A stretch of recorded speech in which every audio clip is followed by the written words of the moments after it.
que le Seigneur fasse dans sa vie. Qu'il donne maintenant son cœur à l'Éternel. Qu'il ne regarde pas ses copains. Qu'il veut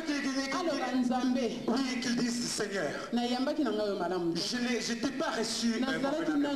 J'étais encore dans le monde, Seigneur. Je n'étais pas reçu comme Seigneur Sauveur. J'étais encore j'avais encore le ténèbre de ma vie. C'est pour cela aujourd'hui, Seigneur, je suis venu vers toi. Oui, Seigneur, je suis venu vers toi moi-même. Oui, libère-moi. Oui, libère-moi, Seigneur. Seigneur, j'ai peur, je crains tes commandements. Oui, tes préceptes, Seigneur, que tu as écrit dans Psaume 119, 1, 2. Oui, quelqu'un peut le lire. Oui, Seigneur. Alléluia. Amen. Amen. Psaume 119. Verset 1. 1, 2. Heureux ceux qui sont intègres dans leur voie, qui marchent selon la loi de l'Éternel. Heureux ceux qui gardent ses préceptes, qui les cherchent de tout leur cœur, qui ne commettent point d'iniquité et qui marchent dans ses voies. Amen. Alléluia. Amen. Alléluia. Amen. Alléluia. Amen. Il faut réellement suivre le commandement de l'Éternel. Tout ce que l'Éternel te dit. Tout ce que l'Éternel te dit à l'oreille. Même si tu envoies les serviteurs vers toi, il faut écouter. Il faut écouter. Il faut écouter. Puisque notre Dieu, pour qu'il puisse écouter nos prières, nos paroles, il faut d'abord mettre l'amour devant. Il faut mettre l'amour devant. Il faut laisser tous les besoins du monde. Il faut enlever les besoins du corps. Puisque ce corps aussi nous détruit. Puisqu'il y a des besoins charnels dans le corps. Les besoins que Dieu n'accepte pas. Oui, que la loi de l'Éternel s'impose. Mais voilà pourquoi aujourd'hui, si vous acceptez réellement, abandonnez tout ce qui est de la chair. Abandonnez tout ce qui nous pousse à faire le mal. Abandonnez tout ce qui nous pousse à ne pas aimer. Parfois tu caches, tu n'aimes pas ton prochain. Mais tu montres que tu l'aimes. Mais Dieu ne veut pas ça. Mais aujourd'hui, celui qui veut que Dieu fasse dans sa vie, il verra comment Dieu va. Il verra comment Dieu va changer sa vie.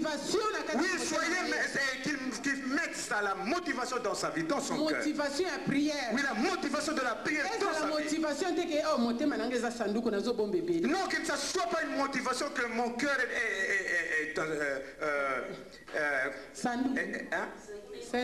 non, c'est pas ça. Oui. Une valise. Pas une valise. Oui, le cœur n'est pas une valise. Et surtout nous les mamans. Et si tu rentres dans le cœur de maman, et tu sais ce que moi j'ai gardé pour toi, et tu me sauveras. Et Dieu ne veut pas cela. Dieu ne veut pas cela. Si tu enlèves ça dans ton cœur, si tu enlèves ça dans ton cœur, et tu verras la puissance de la prière dans ta vie. Tu verras la puissance de la prière dans ta vie. Mais si tu veux réellement accepter Jésus-Christ dans ta vie, tu verras. Et tu verras comment Dieu fera dans ta vie. Puisque notre cœur, c'est le central de la puissance de la prière.